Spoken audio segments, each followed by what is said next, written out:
what's up and welcome back to my channel. Once again, it's JVceo. If you're new to the channel, make sure you like, comment and subscribe. Took a break from YouTube, but I said I would be back with even better content. God willing, I'm even going away for a stretch. That sounds weird actually, sounds like I'm going to chill. God forbid, that's not my portion. But I'm going abroad on a business trip. If you're wondering where I'm going, definitely Africa. One of these four places, haven't decided yet: Nigeria, Ghana, South Africa or Kenya. It's tech related. That's the most that I can give you on this video, but this video is about property anyway. So a lot of people ask, bro, I'm really into properties, but I want to make money in properties. Obviously, before I start buying my own properties, how do I make money in properties? Should I do rent to rent? Should I do serviced accommodation? Should I do this? Should I do that? And I thought I'll address that in this video. Just for a quick clarity, I don't like most of those other things, the rent to rents and so on and so forth. However, there's a part of property that I'm in myself, because I like to do videos on things that I'm involved in personally, because then it gives me a better viewpoint on that particular subject matter. So property sourcing is definitely something that, if you're knowledgeable about property, it would definitely help if you have real hands-on experience. However, it's not necessary, but if you have real hands-on experience, it will help. If you have strong links, then definitely that would come in very handy as well. For those of you that don't know what property sourcing is, right? So property sourcing, essentially speaking in simple terms, is whereby you help find properties that fit a certain criteria for investors or for buyers. It might not even be an investor, but generally speaking, property sources are used by investors rather than residential home buyers. Because I guess if you're a residential home buyer, you definitely want to sort of have a real input into that property you're purchasing for yourself. So that's property sourcing. And let's get the numbers out of the way.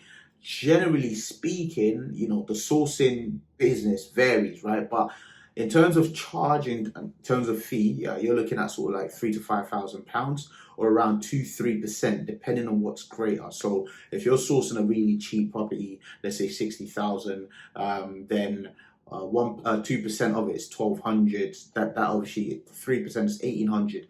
That obviously doesn't quite make it in terms of the allocated cost that you would charge. So in that sense, you would charge a flat fee of, let's say, 3,000 or 4,000, whatever it is that you want to charge. I'll do a two-part video here. So for this video, I'll talk about the legalities of the video. Right? For this video, I'll talk about the legalities of property sourcing, sorry. But I'll do a second part to the video where I'll talk about actually growing your property sourcing business and how to get it right. In terms of, all the industry secret, industry trade and all of that sort of stuff. How do you actually move it forward? How do you get leads? How do you qualify those leads? All of that sort of stuff. The more interesting part, I'll cover that in a second video. Right. With that being said, have I missed anything? I don't think I have. So, actually, quick one before we get started. So obviously, of course, this video, there's only so much information that I can give. I don't want to be very naive or be very simplistic in my viewpoint in terms of, anyone can just start property sourcing business. It doesn't work that way. So I'm actually designing a course which I would offer through my consultancy company that would help you in your journey to becoming a property sourcer, or at least setting up a property sourcing business. So the property sourcing industry is highly, highly regulated. I can't stress this enough. As you can imagine, there's so much that could go wrong, from laundering to fraud. Like, there's so much that can go wrong.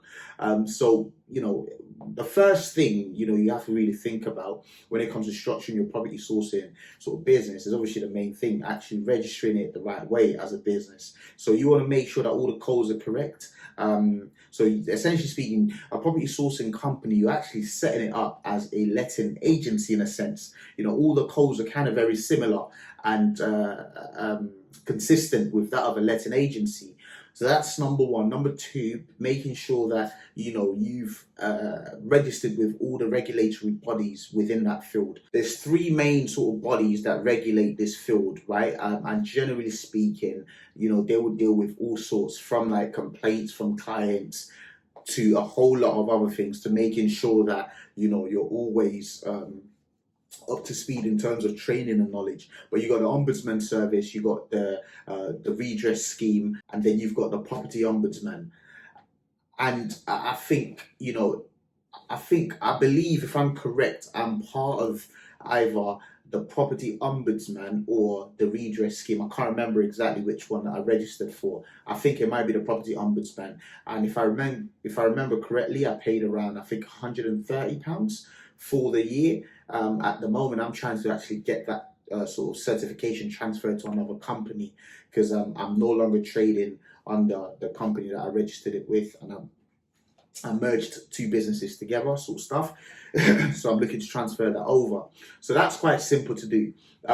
If I remember correctly, I don't think there's loads in terms of like questions and so on and so forth. It's all the basic stuff regarding sort of business. So I don't think you actually have to have any real knowledge behind that to be able to register. It's the registration process is quite simple. Just to go back a bit, along with registering a business, one other thing you'd probably want to register would be a bank account. Obviously, you want to register the company before the bank account, because you'd obviously need it. But yeah, I'll definitely say that. And when it comes to bank accounts, so I've chosen to go with the less traditional, well, for a couple of my businesses, I've chosen to go with the less traditional sort of banks, not the Barclays, not the NatWest. I'm saying, like, I don't want to say the name of the name of the bank that I'm using, but the more online based banks without an actual branch, because I find that the interface are a lot better than the traditional banks, which is quite rigid and hasn't really changed in years.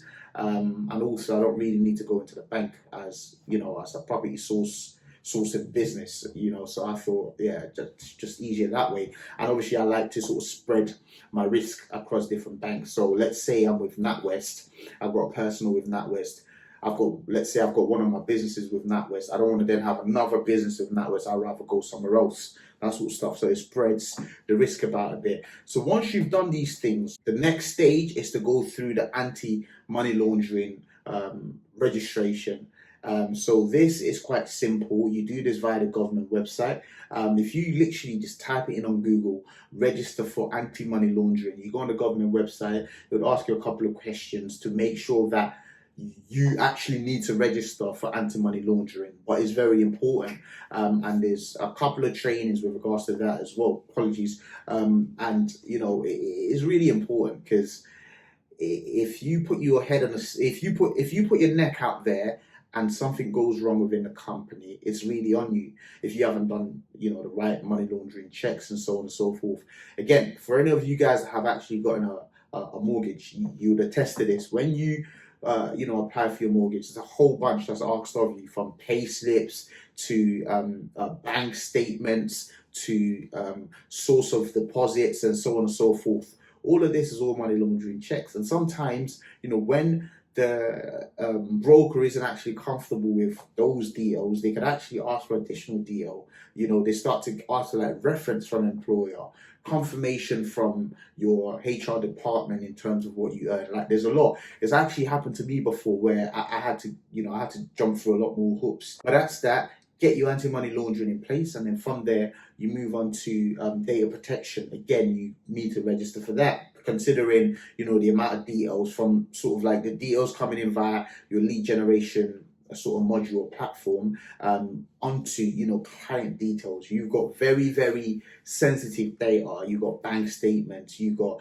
full names, addresses, and so on and so forth. So you've got register for the data protection, well, GDPR as they call it now. So you've got to register for that, go through that sort of stage, and understand it, so that when because occasionally you could get a visit from an officer from the GDPR, obviously depending on what stage in business you are. But I know that, bigger companies do get these visits on a regular basis. Because again, these are all sort of linked to the ICO, that's the Information Commissioner's Office, and so on and so forth. And you really don't want to breach this. I know for bigger companies, a breach is around 50,000 in fines, but up to millions. But I know at the most basic is 50,000. I think if I'm correct, actually, Carphone Warehouse got fined a couple of years ago. They got fined a couple of millions on a data breach because they got hacked via talk. I think I can't remember correctly, but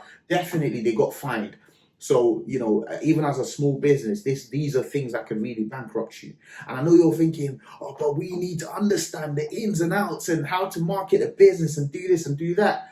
Some of those would obviously be reserved for my course. But I'll try and do a second part of this video to sort of shed a bit more light in that industry, the challenges you face, and some of the ways that you want to go about sort of acquiring partners within that industry. Because a lot of the property sourcing thing has to do with having the right partners in the right places. Because let's be clear about something. A client calls me and says, John, I want to source a property in Newcastle.